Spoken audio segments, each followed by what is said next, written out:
नमस्कार। प्रारब्ध पर आप सभी का स्वागत है। मैं अवनीश। आज प्रारब्ध के इस मंच पर हैं अनंत विजय जी। अनंत विजय जी का परिचय मुझे समझ में नहीं आ रहा कैसे शुरू करूं। वरिष्ठ पत्रकार, लेकिन उसके साथ ही इनके व्यक्तित्व के इतने आयाम हैं। आपसे आलोचना पे बात की जाए, आपसे कला और संस्कृति पे बात की जाए, आपसे फिल्मों पे बात की जाए या राजनीति पे बात की जाए, ये आपकी किताबें कह देती है।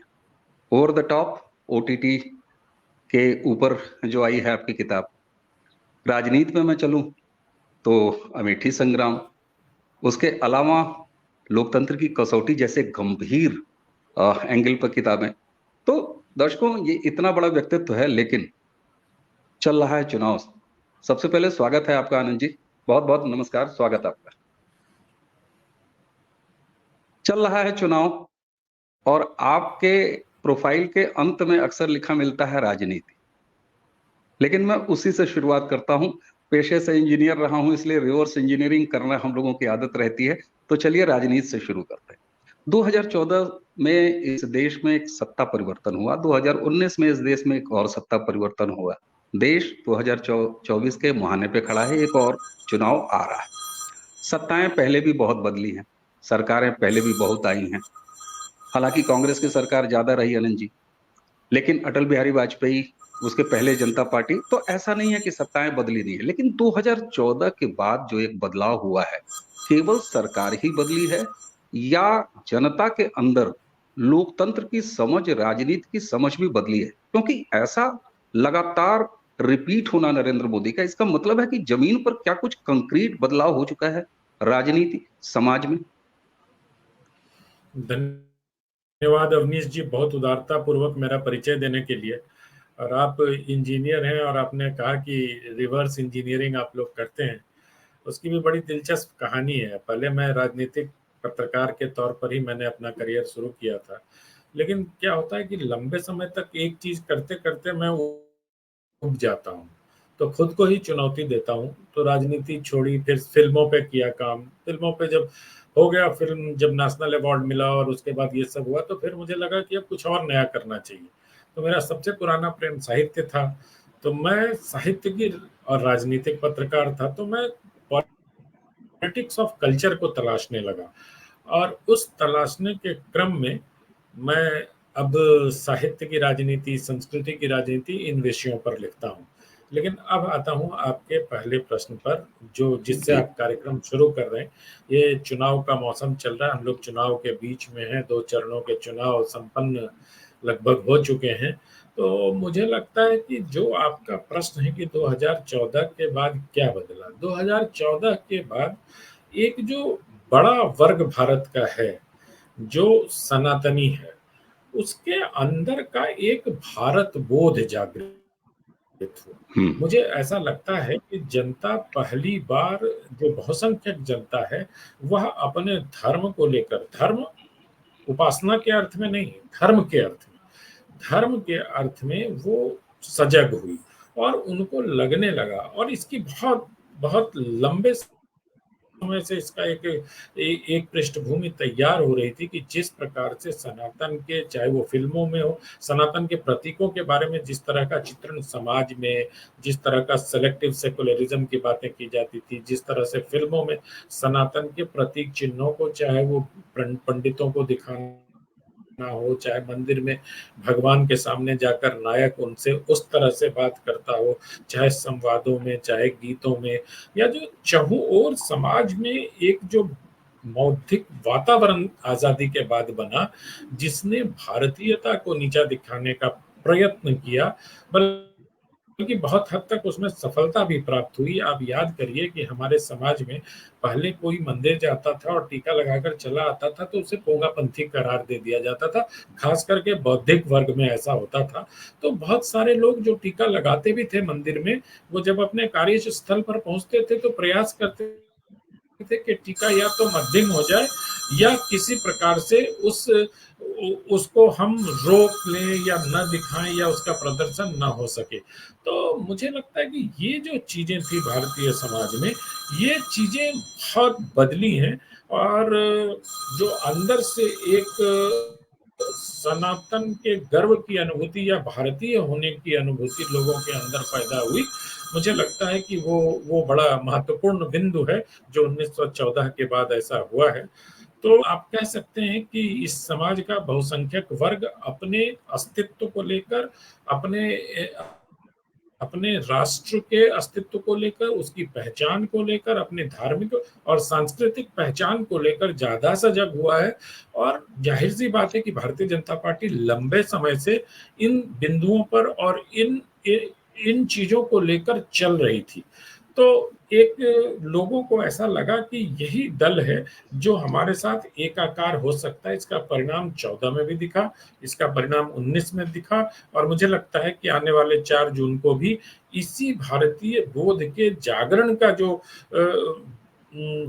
का जो सैलाब है वो आपको 4 जून को दिखाई देगा। जी, बेहद महत्वपूर्ण शुरुआती खाका आपने खींच दिया। अच्छा, एक तरफ आप बात कर रहे हैं कि वो एक सनातन बोध वो जागृत हुआ, और शायद यही वजह है कि वो जो एक अस्थायित्व उसके वोटिंग पैटर्न में दिखाई दे रहा है कि 2014 में जो नंबर्स थे वो 2019 में और बढ़ जाते हैं सरकार के। 2024 में खुद इस सरकार के मुखिया ही अपने 10 साल के इस कार्यकाल के बाद, यानी 2 चुनाव लड़ने और जीत जाने के बाद, खुद की पार्टी के लिए 370 मांगते हैं और 400 पार अपने गठबंधन की बात कहते हैं। तो यानी कि संख्या और आगे बढ़ने की तरफ जा रही है। सनातन बोध का जागरण, उसी के साथ एक चीज और मुझे जो समझ में आता है कि ये 2014 में वो जितना मिलना, जितनी सीटें आना, उस पर और बढ़ाव होना, 24 में और बढ़ाव की तरफ जाना, क्या सनातन के अंदर जो एक जातीय विभेद और अलग अलग तरीके से एक जो बंटवारा था, तो कहीं सनातन जागरण के साथ सनातन एकीकरण भी दिखाई दे रहा है? इसको कैसे देखते हैं आप? देखिए अवनीश जी, मैं बताता हूँ। एक हमारे दिल्ली विश्वविद्यालय जहाँ का मैं छात्र था, वहाँ के एक प्रोफेसर हैं, उनसे बातचीत हो रही थी। वो घोर मार्क्सवादी हैं। उन्होंने बताया कि अभी क्या हुआ है कि इस देश के हिंदू जाग गए हैं। उनको ये लगने लगा है कि ये सरकार जो है, ये सरकार हमारी है। उनको ये लगने लगा है कि बहुत दिनों के बाद हमें, अभी सिर्फ लगा है, अभी उसने सत्ता का वो स्वाद बहुसंख्यक जनता ने नहीं चखा है। अभी तो जैसे मैं हमेशा इस बात को कहता हूं कि चुनाव और शेयर बाजार दोनों फंडामेंटल्स से नहीं चलते हैं, ये सेंटिमेंट्स से चलते हैं। तो आप देखो कि अगर आप देखो तो स्टेट बैंक का फंडामेंटल बहुत मजबूत है, लेकिन आईसीआईसीआई बैंक के पक्ष में सेंटिमेंट है, तो उनका शेयर बाजार में शेयर अधिक है, मूल्य अधिक होता है। तो ये एक प्रोडक्ट की बात की मैंने, आप कई प्रोडक्ट में ऐसे देख सकते हैं। तो ये एक कहावत चलती है। तो इसी प्रकार की चीजें राजनीति में भी देखने को मिलती हैं।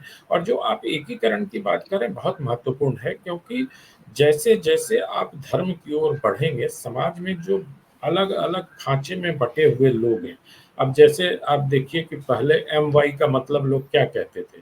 पहले MY का लोग मुस्लिम और यादव कहते थे, और उसी के आधार पर वर्षों तक तथाकथित सामाजिक न्याय के लोगों ने अपनी राजनीति चमकाई।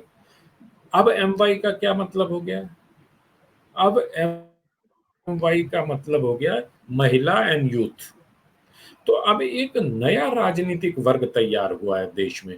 और ये इस वजह से संभव हो सका कि पहले सबको लग रहा है कि वो सनातनी है, और सनातन को लेकर उनके अंदर जो बचपन से एक संस्कार दिया गया था, जो अब तक बौद्धिक वर्ग की पिटाई और उनके एकहरी दृष्टि के कारण समाज के निचले तबके तक नहीं पहुंच रहा था, वो एक चीज हटी है पिछले 10 वर्षों में।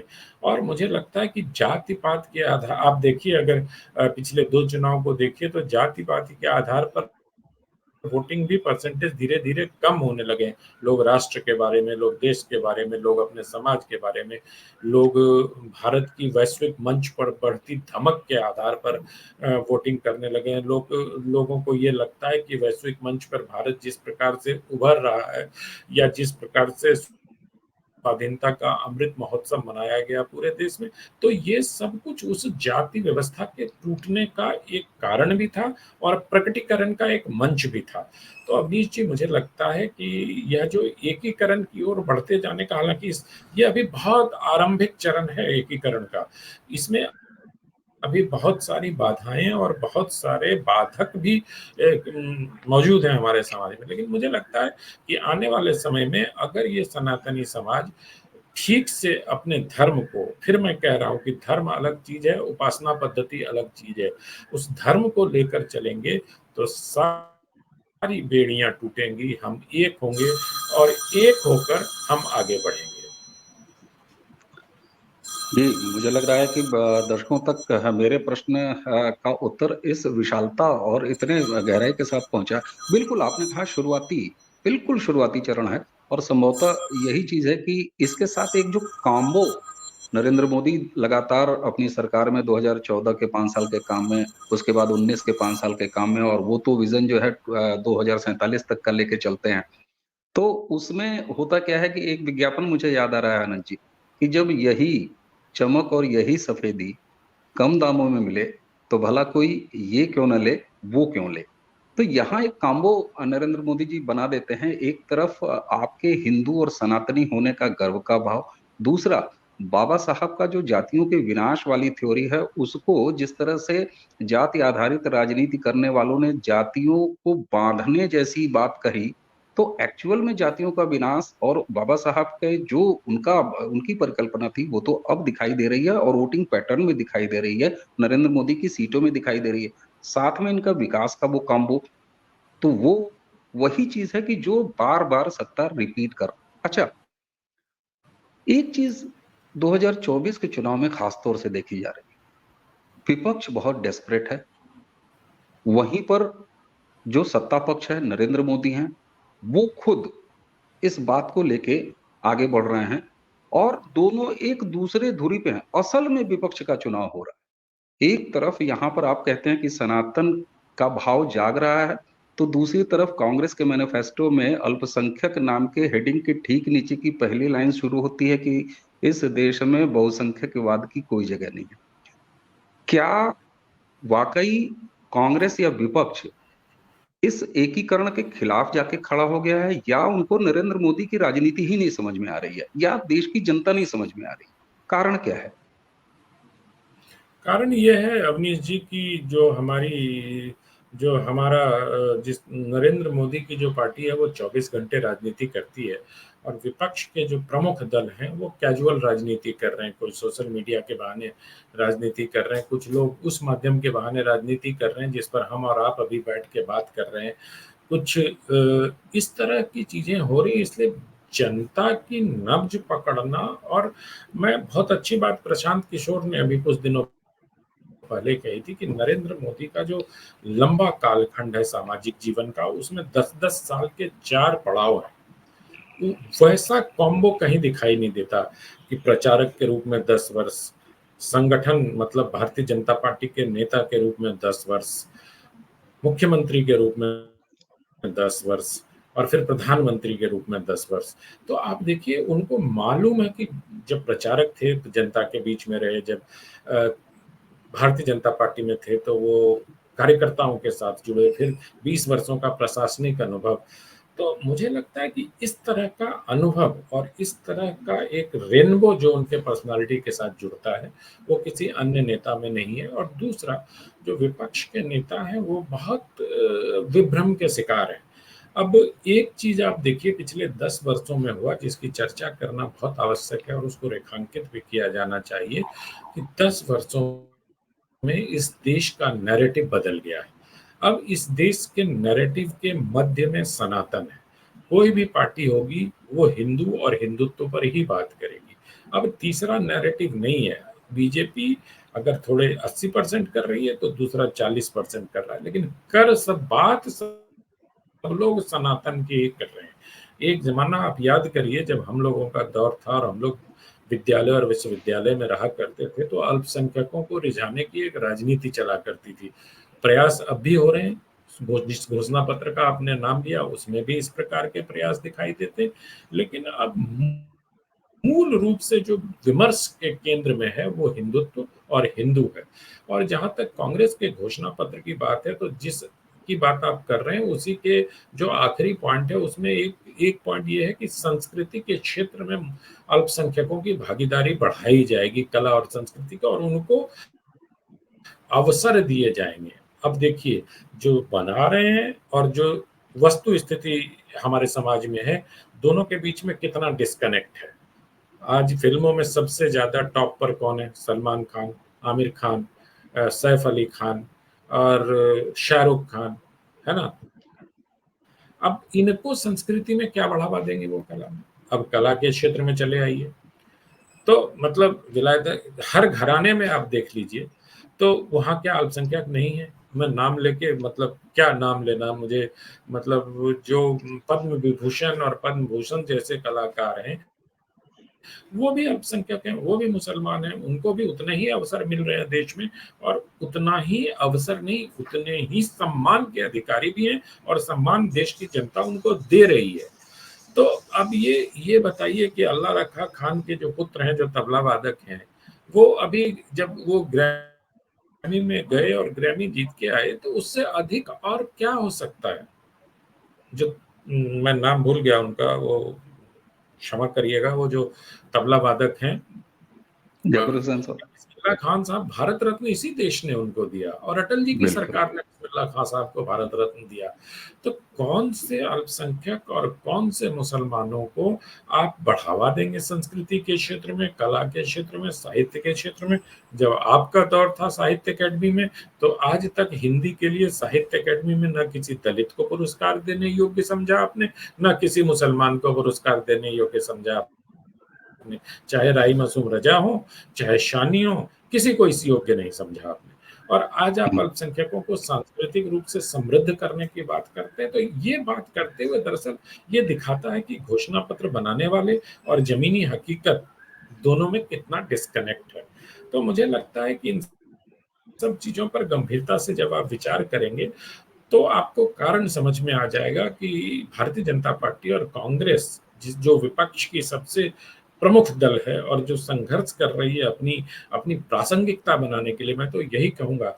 आज आज अवनीश जी, आप उत्तर प्रदेश के हैं, और ये उत्तर प्रदेश के लिए कांग्रेस के लिए कितनी बड़ी चुनौती है कि वो अमेठी और रायबरेली के अपने प्रत्याशियों की घोषणा नहीं कर पा रही है। जबकि एक जमाने में ये बिल्कुल। कहा जाता था कि रायबरेली और अमेठी कांग्रेस का गढ़ है। ये अलग अलग विवाद का विषय हो सकता है, चर्चा का विषय हो सकता है, गढ़ है कि नहीं है, लेकिन वर्षों तक, दशकों तक इन दोनों क्षेत्रों से गांधी परिवार के सदस्यों की नुमाइंदगी हुई है। और आज आप इस कदर रणनीतिक रूप से भयभीत हैं कि आपको कैंडिडेट की घोषणा करने में इतना विलंब हो रहा है। तो ये चीजें दिखाती है कि अच्छा, और समाजवादी पार्टी की बात कर लीजिए, 9 क्षेत्रों में उन्होंने अपने उम्मीदवार बदल दिए। तो ये सब क्या दर्शाता है? ये सब यही दर्शाता है कि या तो कहीं रणनीतिक रूप से आप अपने आप को कमजोर पा रहे हैं, या लीडरशिप में जो एक स्टेबिलिटी होनी चाहिए, या लीडरशिप में जो एक डिसाइसिव गुण होने चाहिए, उसकी कमी दिखाई देती है। एज ए पॉलिटिकल ऑब्जर्वर हम लोग तो यही बात कर सकते हैं कि भाई आज टिकट दिया, कल बदल दिया, परसों यहाँ दिया। मेरठ की हालत देख लीजिए, कन्नौज में पता चला कि किनको दिया जा रहा है, फिर कौन पहुंच गए। तो ये सारी चीजें अगर भारतीय राजनीति की हम देखेंगे, तो हमें लगता है कि हम एक ऐसे दौर से गुजर रहे हैं जहां एक तरफ जो सत्तारूढ़ दल है, जिनके खिलाफ एंटी इनकम्बेंसी होनी चाहिए थी, वो तो बम बम है, और विपक्ष और आईएनडीआई एक गठबंधन बनाया। आप देखिए मीडिया ने कितना हाथों हाथ लिया था, कितनी खबरें उनकी चली थी, लेकिन वो 2.5 बैठक से अधिक बैठक ही नहीं कर पाए। 2.5 बार मिले वो, और उसमें भी कोई जल्दी भाग गया, किसी का प्लेन था, किसी का जहाज उड़ गया। नीतीश कुमार जो उसके तथाकथित, जिन्होंने सबको एक समय जोड़ने का उपक्रम चलाया था, जो संयोजक बन रहे थे उसके, वही छोड़ के आप इधर एनडीए के गठबंधन में चले आए। तो कहीं ना कहीं तो कोई दिक्कत है। जब देश भर में गठबंधन को जोड़ने का समय था, तो कांग्रेस पार्टी के जो सर्वोच्च नेता है वो न्याय यात्रा पर निकल गए। उनको उसके पहले उनको लगा कि विधानसभा में अगर उनकी सीटें ज्यादा आ जाएंगी, तो विपक्ष के अन्य दलों के साथ वो तोल मोल ज्यादा कर पाएंगे और ज्यादा सीटें ले पाएंगे। ये अनायास नहीं है कि कांग्रेस पार्टी अब तक के इतिहास में, स्वाधीनता के 76 वर्षों बाद, सबसे कम लोकसभा सीटों पर चुनाव लड़ रही। बिल्कुल। और आपने कहा इंडिया अलायंस की बैठकों की 2.5 बैठक उपलब्धि रही सर। चाय और समोसे की उपलब्धि रही। चर्चा अगर हुई तो चाय और समोसे की चर्चा हुई। तो ये है, आपने अमेठी का जिक्र कर दिया। लेकिन अवनीश जी, मुझे याद है, ये बड़ा दुखद पक्ष है भारतीय राजनीति का, क्योंकि निश्चित लोकतंत्र में एक सशक्त विपक्ष का होना आवश्यक है, अन्यथा वो राजनीति का आनंद भी नहीं है और लोकतंत्र बहुत मजबूत भी नहीं होता उससे। बिल्कुल, और शायद यही वजह है कि 25 करोड़ आबादी वाला प्रदेश जो 80 सीटें रखता है, और अगर कायदे से एक देश अलग अगर होता तो बिल्कुल, पांचवें छठे नंबर का देश हो जाएगा। वहां पर सबसे ज्यादा शिकायत लोगों की ये हो रही कि पता ही नहीं चल रहा है चुनाव है। तो जब बिल्कुल। नेक टू नेक फाइट होती है, कम से कम मैं नेक टू नेक नहीं, एटलीस्ट लड़ता हुआ तो दिखाई दे। अब अखिलेश यादव जी का आपने जिक्र किया, आप बताइए उस सीट पर पहुंच गए हैं, मैनपुरी के बिल्कुल पड़ोस वाली सीट जो उनके लिए सुरक्षित सीट मानी जाती है। तो वहां पर केवल पति और पत्नी ऐसे लग रहा है कि साइकिल पर बैठेंगे और दिल्ली तक की यात्रा करने का कोई जुगाड़ देख रहे हैं। अरे अगर आपको अपने कार्यकर्ताओं, अपने नेताओं का, अपने वोटरों का मनोबल ही बढ़ाना था, आप पूरब के आजमगढ़ चले जाते, तब तो मामला कुछ होता कि चलिए डिम्पल जी मैनपुरी से लड़ रही हैं, आप आजमगढ़ से लड़ रहे हैं, लड़ते हुए तो दिखाई दीजिए। अच्छा, आपने अमेठी की बात की।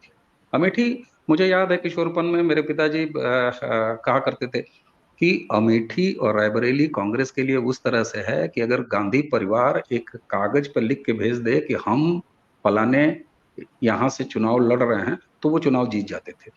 आज स्थिति में कितना बदलाव है। आपका अमेठी संग्राम मैंने पढ़ा है, अमेठी संग्राम में आपने अमेठी का इतिहास, भूगोल, राजनीति, मुझे लगता है कि वहां का बस खान पान का अब मुझे नहीं याद आता है, वरना आपने जो है अमेठी की रसोई ही शायद आपसे छोटा हो छूटा हो, या वो भी मुझे ध्यान नहीं आ रहा, माफ कीजिएगा।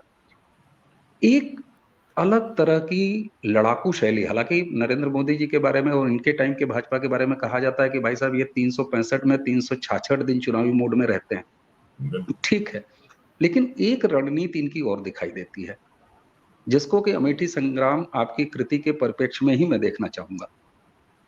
स्मृति ईरानी लड़ी, मजबूती से लड़ी पहला चुनाव। कुमार विश्वास अगर नहीं रहते तो वही चुनाव फाइनल था, लेकिन कुमार की वजह से चीजें अलग हुई। लेकिन हारने के बाद जिस तरीके से एक सिटिंग सांसद क्षेत्र में बना रहता है, उसी तरह से स्मृति ईरानी लगातार 5 साल 14 से लेकर 19 तक अमेठी में बनी रही। और सिर्फ अमेठी ही नहीं, दिनेश लाल निरहुआ को आप देख लीजिए, 2019 उस चुनाव में हारे, ठीक है, वो चुनाव में जीते, लेकिन लगातार बने रहे, लगातार आते जाते रहे। मैं माधवी लता का भी जिक्र करूंगा। हार जीत सामने अभी क्लियर नहीं है, लेकिन जो डेमोग्राफी है, जैसा है, एक कड़ा चुनाव है निश्चित रूप से। लेकिन माधवी लता के लिए जितना कड़ा है, उससे ज्यादा कड़ा उन्होंने ओवैसी के लिए बना दिया है। यानी कि हर सीट पर या बहुत सारी जगहों पर ऐसे जो अभेद्य किले हैं विपक्ष के, उस किलों में लगातार स्मृति ईरानी एक स्ट्रेटजी बन गई है, एक व्यक्ति नहीं बन गई है। यानी कैंडिडेट हार रहा है, कोई बात नहीं, वहीं रहेगा, हार के छोड़ेगा नहीं, लगातार लगा रहेगा, और एक दिन आपका किला ढह जाएगा, आप वायनाड जाने पर मजबूर हो जाएंगे। ये एक जो जुझारू शैली है, इसने कितना मतदाताओं में विश्वास पैदा किया है कि नहीं साहब, ये भागने वाले नहीं है, या ये हमको तनहा अकेले छोड़ने वाले नहीं है। इसको कैसे देखते हैं? ये मुझे लगता है कि नई भाजपा में एक ये नई शैली है। अवनीश जी, आपको मैं एक बड़ी दिलचस्प बात बताता हूँ। स्मृति ईरानी जब पहली बार 2014 में चुनाव लड़ने के लिए अमेठी पहुंची, तो जब उन्होंने नॉमिनेशन फाइल कर दिया, तो उनकी पार्टी के नेताओं ने ही उनसे पूछा कि आप वापस कब लौट रहे हैं। तो उन्होंने कहा कि मैं वापस लौटने नहीं आई। तो लोगों ने बड़े अविश्वास से उनको देखा, और सबके चेहरे पर एक ही भाव था कि इतनी बड़ी सुपरस्टार रही है टेलीविजन की, राज्यसभा सांसद हैं, आ गई है, नामांकन कर दिया, अब चली जाएंगी हाथ वाथ हिला के, फिर कभी एक आध बार मौका मिला तो आएंगी। ऐसा ही होता था अमेठी में तब, लेकिन वो अमेठी में डट गई और 21 दिनों में उन्होंने जीत का मार्जिन लगभग 1 लाख कर दिया। और खैर, आपकी आपकी राय का मैं सम्मान करता हूं। हालांकि कुमार को वोट वोट कुछ नहीं मिले, कुमार का कोई इम्पैक्ट ही नहीं था अमेठी के चुनाव पर। 10-12 हजार वोट शायद उनको, या 25 हजार वोट कुछ मिले थे। लेकिन उससे महत्वपूर्ण है, मुलायम सिंह यादव जी ने प्रभु चावला को एक इंटरव्यू में कहा कि मुझे तो बाद में फोन आया था और मैंने 1 लाख वोट ट्रांसफर कराए राहुल गांधी के पक्ष में। तो वो जीत पाए, नहीं तो पहले ही चुनाव में कुछ वहां कांड होता हुआ दिख रहा था। और दूसरे चुनाव तक आते आते स्मृति ईरानी न केवल वहां बनी रही, बल्कि उन्होंने भारतीय जनता पार्टी में एक ट्रेंड ऐसा साबित कर दिया। अब आप याद करिए, एक भारतीय जनता पार्टी के प्रवक्ता होते हैं, नाम है उनका संबित पात्रा, रोज टेलीविजन पे दिखाई पड़ते थे, लेकिन पिछले 3 साल से वो टेलीविजन पर उनकी उपस्थिति न्यून हो गई है। आप पता करिए वो कहाँ है। वो लगातार पुरी में, उड़ीसा के पुरी से चुनाव लड़ रहे हैं लोकसभा का, और पिछली बार हार गए थे। वो हारने के बाद पार्टी नेतृत्व ने उनसे कहा कि आप वहीं बने रहिए। वो पिछले 5 साल, 3-4 साल से वहीं है लगातार। अभी मैं लौट रहा था भुवनेश्वर से, तो मुझे मिले थे और उन्होंने बताया कि मैं गया ही नहीं दिल्ली, बहुत कम जाता हूँ, और इस वजह से मैंने पूछा कि डॉक्टर साहब आजकल टीवी पे क्यों नहीं आते हैं, तो उन्होंने कहा कि नहीं, मैं तो वहाँ काम कर रहा हूँ, नहीं रहता हूँ। तो इससे क्या होता है, जनता और नेता के बीच में एक रागात्मक संबंध बनता है। एक जो छवि बनती है कि जनता जीत के भाग जाएगा या हार के भाग जाएगा, या बड़ा नेता है वो चला जाएगा। अमेठी में ही ऐसा हुआ, पिपरी एक जगह है, वहां नदी का कटान होता था और लोगों ने चुनाव का बहिष्कार कर दिया था। स्मृति ईरानी जब वहां गई तो वहां के लोगों ने कहा कि बेटा हम तोके वोट ना दे, वोट हम केहू के ना दे, क्योंकि ये कटान की समस्या का किसी ने अंत नहीं किया था। तो इन्होंने कहा कि नहीं, मैं जीतूं या हारूं, मैं वापस लौट के आऊंगी और कटान की समस्या का हल कराऊंगी। तो लोगों ने कहा कि सब यही कहते हैं और कह के चले जाते हैं, और 50 साल से कोई आया नहीं। अवनीश जी, पराजय के बाद स्मृति ईरानी आई। उमा भारती जल संसाधन मंत्री थी, उन्होंने प्रयास किया उसके होने का, लेकिन तब तक माननीय अखिलेश जी की सरकार थी, तो वो परवान नहीं चढ़ पाया। योगी आदित्यनाथ जी के मुख्यमंत्री बनने के तत्काल बाद 2017 में पिपरी के कटान की समस्या का निराकरण हुआ। तो इससे न सिर्फ उनका लोकतंत्र में विश्वास गहरा हुआ, बल्कि नेताओं पर भी भरोसा एक प्रकार से बना। तो ऐसे कई वाकये मैं बता सकता हूं आपको, जिसके आधार पर मुझे लगता है कि नेताओं और जनता के बीच में एक संबंध बनता है। जी, और ये बड़ा महत्वपूर्ण भी है। और ये जो सिलसिला है, ये दिनेश लाल निरहुआ में भी देखा जाता है। स्मृति ईरानी जी ने बाकायदे घर की आबी गरबोज उन्होंने अपने घर का किया। गोरखपुर जी। का, अब देखिए, इतना चर्चित सीट है, रवि किशन, वो बाकायदे उन्होंने वहां पर घर ही नहीं बनाया, बल्कि मेरी आज सुबह ही उनकी पत्नी से ऐसे ही एक औपचारिकता में बात हो रही थी। मैंने उनसे पूछा, प्रीति जी आप गोरखपुर हैं? बोली, भैया हम तो यहाँ 3.5 महीने से गोरखपुर हैं। तब न जब चुनाव का कोई माहौल बना था, न कुछ बना था। तो ये एक स्ट्रेटजी साफ तौर पर दिखाई दे रही है नई भाजपा में। अब चूंकि चुनाव का मौसम है, मैं रैपिड फायर कतई नहीं आपके साथ खेलूंगा, और बहुत लंबी अब लिस्ट भी नहीं दूंगा। 5 ऐसे कारण जिसकी वजह से नरेंद्र मोदी जी की सत्ता तीसरी बार भी वापस आनी चाहिए। 5। आप चाहें तो उस लिस्ट को और छोटा करें, हालांकि मेरी लिस्ट 10 की थी। मैं चाहता था 10 ऐसे पॉइंट, मैंने खुद घटा के 5 कर दिया। आप चाहें तो उसको और भी घटा सकते हैं, लेकिन 5 ऐसे कौन से ठोस वजह हैं जिसकी वजह से तीसरी बार नरेंद्र मोदी आने चाहिए। मैं इसको बहुत छोटा आंसर देता हूं इसको अवनीश जी आपको। 1 से 5 तक तो नरेंद्र मोदी ही है कारण। उसके छठे नंबर से कोई और कारण शुरू हो सकता है। अगर आप जानना चाहते तो मैं बताता हूँ। एक मजबूत तब मेरी नेतृत्व, 10 की लिस्ट, तब एक मेरे 10 कारणों की लिस्ट आप बता दीजिए। एक 5 तो मजबूत आपने वहीं नेतृत्व। खत्म कर दिए। 5 तो नरेंद्र मोदी हो गए, 1 से 5 तक। हालांकि जब हम लोग प्री चैट कर रहे थे तो मैं ये सोच के बैठा था कि वो अमिताभ बच्चन का डायलॉग है ना, 1 से 10 तक तो मैं ही हूँ, 11वें नंबर से कोई और है। तो 5 के बाद मुझे लगता है कि मजबूत नेतृत्व, डिसाइसिव नेता, डिसीजन लेने वाला, निर्णय लेने की क्षमता। अब अब देखिए कि किस प्रकार से बालाकोट और उसके बाद जिस तरह से एयर स्ट्राइक हुआ या सर्जिकल स्ट्राइक हुआ, वो पहले कभी सोचा नहीं जा सकता था। तो इससे क्या हुआ, आप देखिए आतंकवाद की घटनाएं भारत में पिछले 10 साल में हर शनिवार को, हर रविवार को, कभी सरोजनी नगर में बम फूट रहा है, कभी अजमेर में ब्लास्ट हो रहा है, कभी बनारस में ब्लास्ट हो रहा है, कभी कहीं ब्लास्ट हो रहा है। तो वो सारी चीजें रुक गई, एक शांति आई देश में। दूसरा बड़ा कारण अर्थव्यवस्था में विस्तार। तीसरा क्षेत्रीय नेतृत्व को मजबूत करना। ये थोड़ा विरल गुण है। अब आप देखिए योगी आदित्यनाथ जी को के लिए उन्होंने क्या बोला कि मेरे भी मुख्यमंत्री हैं, मैं भी यहाँ का सांसद हूँ, मेरे मुख्यमंत्री हैं। तो ये प्रत्यक्ष रूप से या परोक्ष रूप से आप रीजनल लीडर्स को मजबूत कर रहे हैं, चाहे हिमंता बिस्वा शर्मा हो, चाहे त्रिपुरा में विप्लव देव हो। तो इस तरह से आप देखें, और ये छोड़ते नहीं है नेताओं को अपने।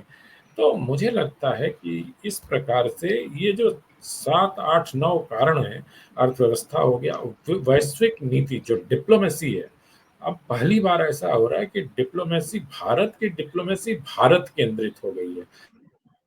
अब हम यूरोप का मुंह नहीं जोड़ते हैं। अब भारत का विदेश मंत्री यूरोप में बैठ के यूरोप के मंत्रियों को ये कहता है कि रूस और यूक्रेन का जो युद्ध है, दिस इज योर प्रॉब्लम, और अपने प्रॉब्लम को हमारा प्रॉब्लम मत बताइए।